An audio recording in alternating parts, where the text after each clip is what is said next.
Hey, I'm David. I'm a P4 student and also a diabetes advocate. Um,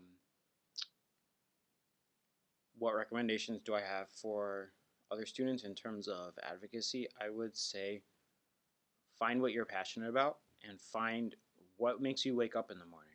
What gets you excited about this profession? What gets you excited about being alive? And run with it. You never know where things will take you. And that's part of the thing about advocacy is there are so many ways to advocate. It doesn't have to just be, meeting legislators and making speeches, and doing very public things. Advocacy can also be um, going into your community, doing public health initiatives, going into your community, educating other healthcare professionals, making sure they're up to date, making sure they know the most current treatments for various diseases. It can involve helping empower patients to feel like they have control over their lives, control over their diseases, feeling like they can reach their full potential in this life that they're given. Advocacy can take the form of moving science forward, doing high quality research, changing and pushing the envelope of how we approach treating different diseases. So there are many, many forms of advocacy, and the world needs it. If nobody questions the status quo and if nobody steps up to move the world forward, then we will never get to a better place than where we are today. You know, I think in the case of my own advocacy, I never,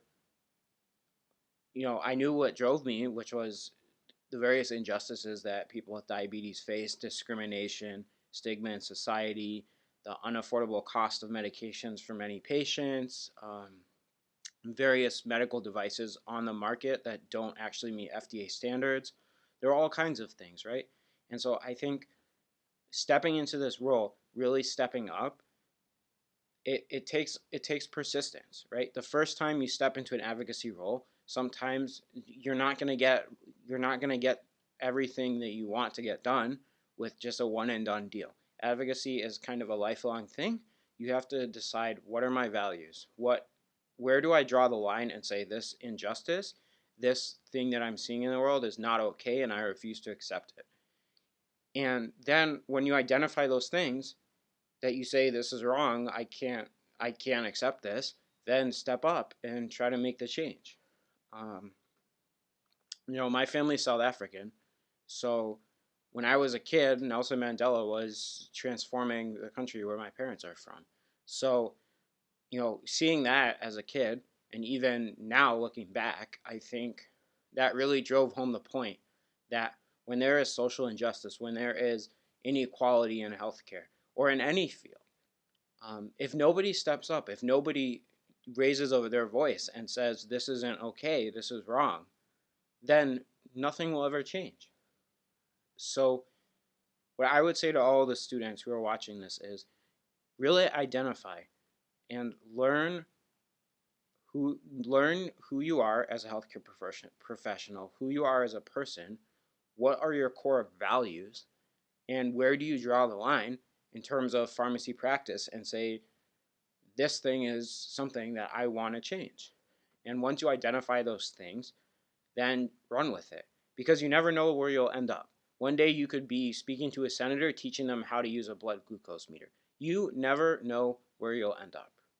So I really highly encourage everyone. You don't have to make advocacy a full time thing that you're doing, but I would really, really highly encourage you to make it part of what you do every day. Because when you get towards the end of your career and look back, what will matter the most is how you moved the profession forward, and for your patients that you took care of, how did you make the world a better place for them?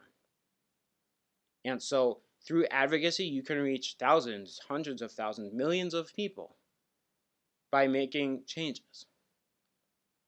So, for example, when we advocated to get the FDA to reclassify insulin as a biologic so that, for example, Basaglar and Lantus would be interchangeable, how many people showed up to the pharmacy counter and couldn't do a therapeutic interchange because their insurance only covered one of the insulins and they weren't interchangeable?